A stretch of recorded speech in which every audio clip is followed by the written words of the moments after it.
नमस्कार शेतकरी मित्रांनो, आज आपण आपल्या डाळिंब बागेला खत व्यवस्थापन करत आहे. यामध्ये आपण शेणखताचा वापर केलेला आहे. त्याचबरोबर रासायनिक खत देखील देत असतो. शेणखत देत असताना पूर्णपणे कुजलेले पाहिजे.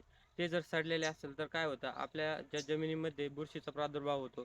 त्याचबरोबर जे आपण शेणखत पूर्णपणे कुजलेलं असतं त्यामधले उन्नीचा प्रादुर्भाव देखील कमी असतो आणि ते खूप प्रभावशाली असते. जर आपण ते कुजलेले नाही, जे सडल्यासारखे असते, त्या शेणखताचा जर वापर केला तर आपल्याला हुमणीचा प्रादुर्भाव देखील खूप मोठ्या प्रमाणात बघायला मिळतो. त्यामुळे शेतकरी मित्रांनो, शेणखत वापरत असताना चांगले कुजलेले आणि असे मोकळे शेणखत वापर तुम्ही बघू शकता. अशा प्रकारे आपण शेणखताचा वापर केला पाहिजे. शेतकरी मित्रांनो, आपण हे शेणखत देत असताना आपण आपल्या प्रति झाड 14 ते 15 किलो वापर केला आहे. त्याचबरोबर शेतकरी मित्रांनो, तुम्ही बघू शकता आपण कशा प्रकारे शेणखताचं ॲप्लिकेशन केलेलं आहे.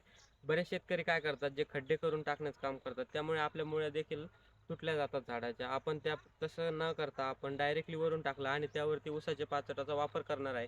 जेणेकरून ते पूर्णपणे कुजेल आणि त्या ठिकाणी सतत ओलावा राहील. म्हणजे आपलं पूर्ण जे खत आहे, ते पूर्णपणे आपल्या झाडाला लागू. शेतकरी मित्रांनो, आपण जे खत देतो ते झाडाच्या दोन्ही साईडला देत असतो. ज्या ठिकाणी आपले ड्रीप असते 1 ते 1.5 फुटाच्या अंतरावरती, त्या ठिकाणी आपण खत टाकलेलं आहे.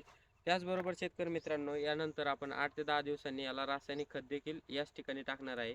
रासायनिक खत देत असताना आपण त्यामध्ये 10-26-26 त्याचबरोबर किंवा 15-15 या खताचा वापर करतो. त्यासोबत एखादे मायक्रोन्यूट्रिएंट किंवा ह्युमिक.